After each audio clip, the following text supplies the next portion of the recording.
Hello everyone and welcome to the Jack Vision channel and the follow-up to my first video about Stan Bowman. In that video, I touched upon his trade history and I had a ton of comments talking about how the contracts put him in this position. So in this video, we will be looking at those contracts.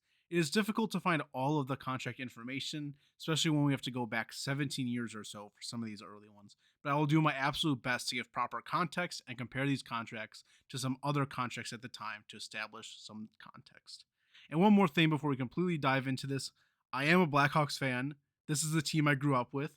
I absolutely adore this team. And guys like Taze and Kane are the reason I fell in love with hockey. And the reason I am so critical of Bowman is because this is bar for bar the most talented collection of players maybe ever. The closest comparison I have is the late 90s, early 2000s Avalanche and Red Wings. And of course, I'm sure that there are like teams in, 1920s, 1930s, 1960s who were just as talented. But the only difference to those Avs and Red Wings teams is that the Avs and Red Wings had to face each other. The Hawks did not have other super teams to compete with like these other teams did. In the last few years, the Lightning made the finals 3 years in a row, and the Panthers made the finals 3 years in a row.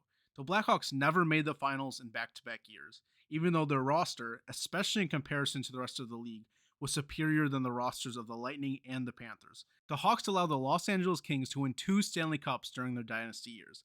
I mean, look at these rosters. The Kings' sixth highest point scorer was Willie Mitchell, who had 26 points. 26 points! Shout out to Willie Mitchell, though, because he was on Hell's Kitchen. Star defenseman Willie Mitchell from the 2014 Stanley Cup champion LA Kings has arrived at the chef's table. Thank you for joining us. Sure. Absolute pleasure. Enjoy tonight. But my whole point is that with proper management, this team could not have only won more cups between 2010 and 2015, but with Taze and Kane, could have been dominant until probably 2020 with all of their young assets that they had. But alas, here is Stan Bowman with his trades and contracts. So let's finally get to those contracts. The first contracts that Bowman signs are extensions for Jonathan Taze and Patrick Kane on December 2nd of 2009. Bowman gives an extension to both of them for $6.3 million a year for the next 5 years. We will get to the bigger 2015 contracts later, but I would argue that Bowman is already overpaying for these players. The contract was given to them during the 2009-2010 season, so they win the cup at the end of this year, and then their contracts kick in that following year. And this is signed after only 2 seasons of them playing. Kane having a 70 and 72 point season, and Taze having a 54 and 69 point season. So let's look at what some other players around the league are getting. Again, these Taze and Kane contracts do not have a Stanley Cup tax because the Hawks haven't won the cup yet. And also, it's about $1 million more a year than Marian Hossa, who is in the prime of his career at this point. But let's look at another duo of players that were signed earlier in the year, the Sedin twins. Their deals kicked in at the beginning of the 2009-2010 season. Yes, the Sedins are older, but that means they also are more established. Both Sedins signed 5-year, $6.1 million a year deals. This is after the Sedins were already having great seasons. When Taze and Kane were just establishing themselves in the league, the Sedins were already having all-star seasons.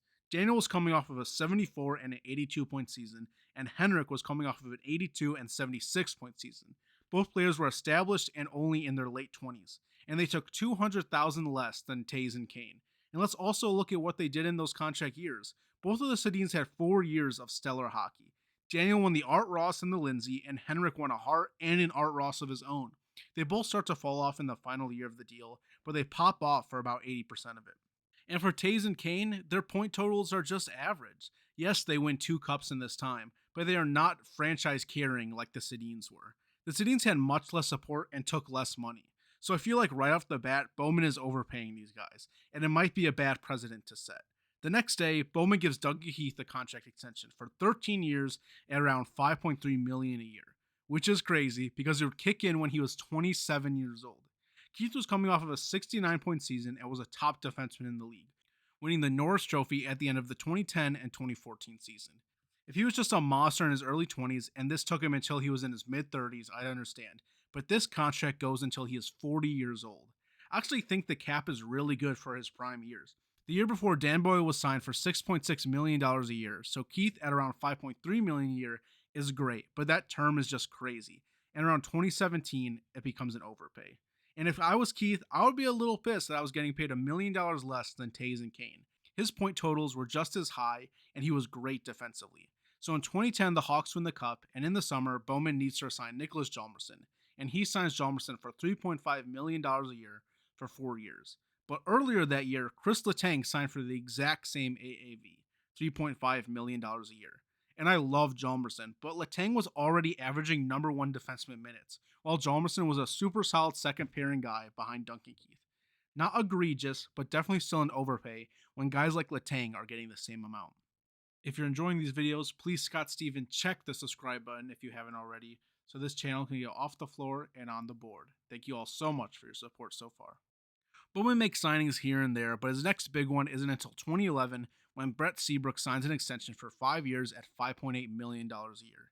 Seabrook is another great defender, but he is the Robin to Keith's Batman. And I want to compare this contract to another player from a different team, but I don't need to because his defensive partner is right there. Seabrook should at absolute most be making the same as Duncan Keith, if not less. And I know these aren't huge overpayments, but they add up, especially in the early 2010s when the salary cap is only around $60 million. But overall, I don't think it's absolutely horrible. A contract that I don't love is the Michael Frolik contract. Bowman made a trade with the Panthers to acquire Frolik in the 2010-2011 season, and Frolik finished the season with 38 points. So in the summer, Bowman signed him to a $2.3 million extension. After this extension, Frolik went on to have a 15 and a 10-point season with the Blackhawks, so not great at all. And Frolik was good defensively, but $2.3 million for a 12-minute-a-game guy is still a lot. We could compare him to a guy like Marcus Kruger, who was a center and put up more time on ice. 2 years after this contract was signed, Marcus Kruger signed for only $1.3 million, a whole million less than what Frolik was making for more points and more ice time. Especially considering the salary cap inflation, there's no reason Frolik should be making $2.3 million a year. Later that year, Bowman also signs an extension for Patrick Sharp, taking him from $3.9 million a year to $5.9 million a year for 5 years. This contract kicked in when Sharp was 30 years old, so it would expire when he was 35. The term is long. Sharp was hovering around 70 points per season when Bowman gave him this contract. I would compare Sharp to someone like David Krejci, who was on the 2011 Boston Bruins Stanley Cup winning team. Krejci was the Bruins' second leading scorer in the Stanley Cup run, and he was also putting up 60-plus point seasons. And he's also a center, so his value is a little more than Sharp's. And when Krejci got his extension, it was for $5.25 million a year, $650,000 less a year than Patrick Sharp, for an elite two-way center who won the Bruins a Stanley Cup more recently than when Sharp did for the Hawks. And when Sharp is traded for Trevor Daley and Ryan Garbutt, he only saves $2.5 million in cap space. He takes on 2 more overpaid contracts with Daley's $3.3 million a year contract and Garbutt's $1.8 million a year. If he was even able to negotiate Sharp to a flat $5 million or less, it would have been so much easier to keep him. And if you won't sign for what you want, then trade him before you're backed into a corner. In May of 2012, Bowman then signed Johnny Oduya to a 3-year, $3.375 million a year deal. And I feel kind of mixed about this deal. I mentioned Letang earlier in the video, who was earning $3.5 million a year. The thing is that Oduya actually took a pay cut to stay with the Blackhawks, and went from making $3.5 million to $3.375.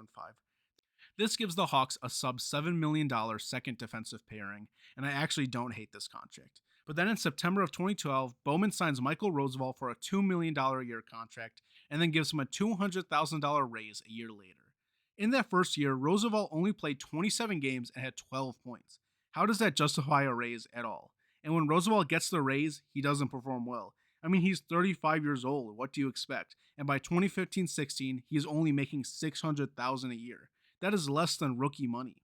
In an attempt to fill out the defensive core, he hands out a contract like this that is probably $1 million overpay.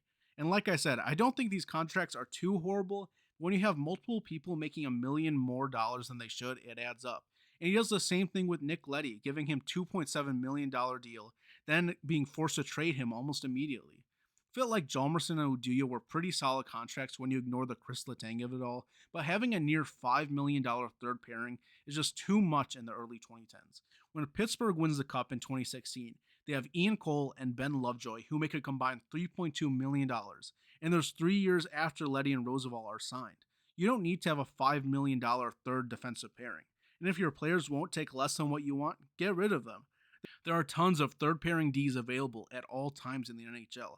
I just feel like Bowman waits until he is forced to make a trade instead of just figuring things out ahead of time. After winning the Cup in 2013, Bowman signs extensions for Corey Crawford and Nicholas Hjalmarsson. First, let's look at Crawford, who signed a 6-year, $6 million a year contract. And I think Crawford is good, but he was never the reason that the Hawks won the Cup. He did exactly what he needed to do. He has 2 Jennings trophies because of how dominant the Hawks skaters were. So if you're going to spend extra on the defense, you need to cut back on the goaltending to make up for that. But Bowman does not cut back on Crawford, giving him $6 million a year. So let's look at another Stanley Cup winning goalie, Jonathan Quick. For those of you who do not know Jonathan Quick, he was a good regular season goalie. He had 2 Jennings trophies in his career, but in the playoffs, he was an absolute monster and was the biggest reason that the 2012 LA Kings won the Stanley Cup. We looked at their roster, it wasn't great, but Quick dragged them to the finals with a .946 save percentage. For this channel, I plan to do specific player videos, and Quick is someone who I've had in mind. So let me know if you'd be interested in that. So of course, Quick's contract would be higher, right? No. Jonathan Quick signed a $5.8 million a year contract for 10 years. Quick was the main reason the Kings won the Cup, and Crawford was not nearly as important to the Blackhawks. To pay Crawford more than Quick is preposterous, especially since at this point they both only have 1 cup. And then we have Hjalmarsson, who gets a $600,000 raise, going from $3.5 million a year to $4.1 million for the next 5 years. And this is just straight up Stanley Cup tax on his contract. Alec Martinez, who is putting up similar minutes and contributing to the LA Kings Stanley Cup team, is only making $1.1 million a year, a contract that was signed after he was part of the Kings 2012 Stanley Cup winning team. So why does Bowman have to pay a cup tax for his players? Martinez eventually does get a raise in 2015-2016, but it's still only $4 million, which is less than what Hjalmarsson is already making in 2013. And then here are the big ones. In the summer of 2014, Jonathan Toews and Patrick Kane are each signed for 8 years, $10.5 million a year. And I mentioned these contracts in my last video, so I won't spend too much time on it, but these contracts are huge in 2014. Like I said, I touched on it in my other video, but in 2013, Crosby's $8.7 million a year contract kicked in. Crosby, who was undoubtedly the best player in the league and would stay the best player until McDavid entered his prime. And Evgeny Malkin matched that contract at $8.7 million until 2014-2015, and he still only went up to $9.5 million. To me, Crosby and Malkin are a more valuable duo, and at the end of the 2015 season, Kane and Toews cost the Blackhawks $21 million, while Malkin and Crosby cost the Penguins $18.2 million. A $2.8 million difference, but Malkin, Crosby, and even Letang had always been team first players, and their contracts reflected that. And because of that, after 2015, the Penguins begin to rise and the Blackhawks begin to fall. And I can't help but look back at the first contracts that Stan Bowman gave out, extensions for Kane and Toews coming off of those rookie deals at $6.3 million a year. At that moment, Stan Bowman established that he was willing to overpay these two. And I don't blame Kane and Toews for taking it, get your bag of course, but I feel like these early contracts for guys like Kane, Toews, Seabrook, Keith, and Crawford established a rapport between Bowman and the players that they could get these huge contracts. Bowman loves familiarity. We see that when he makes trades to reacquire players like Saad and Shaw.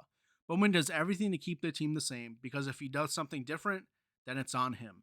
When Panarin comes in and Bowman and the Hawks have a chance to become a great team again, he trades him for Brandon Saad because Bowman does not want to take the blame for doing something different. He would rather just put Saad back in the lineup and say, well, I'm just doing what worked before, than actually go out there and do something exciting. We looked at his trades last video, and there isn't anything blockbuster. But teams need to make big trades to stay relevant. Yes, Bowman dealt with cap crunches, but he's a GM. That's his job. Every GM deals with cap crunches, so why couldn't Bowman? And I'm just rambling now, but to me, Toews and Kane are at the center of this and the culture that Bowman established in the organization. Because Toews and Kane signed these contracts and then the Hawks win the cup that season. Then the contracts kick in 2015-2016 season, and the Hawks never get past the first round after that, and still haven't to this day. And instead of prioritizing guys like Panarin, Schmaltz, Teravainen, he prioritizes the glory days and guys like Saad, Seabrook, Sharp over the future. I mean, he signed Seabrook to an 8-year contract in 2015, and his career doesn't even make it through half of that extension. Bowman has an eye for finding potential in the draft, but he has the inability to see the potential failure of his guys. And like in the Kyle Beach situation, Bowman and Quenneville prioritized their guys over what was actually right. And Bowman prioritizes his guys on the Blackhawks instead of doing what is actually right for the team. If Toews and Kane each signed for $10 million a year, the Hawks would be left with over $9 million for the remaining 12 players that need to be signed on the team. And they took $10.5. The first contracts of the salary cap era to be $10 million or more, and it was spent on 2 players. There are more bad contracts, of course, but the Hawks have little to no success after these 2 contracts kick in.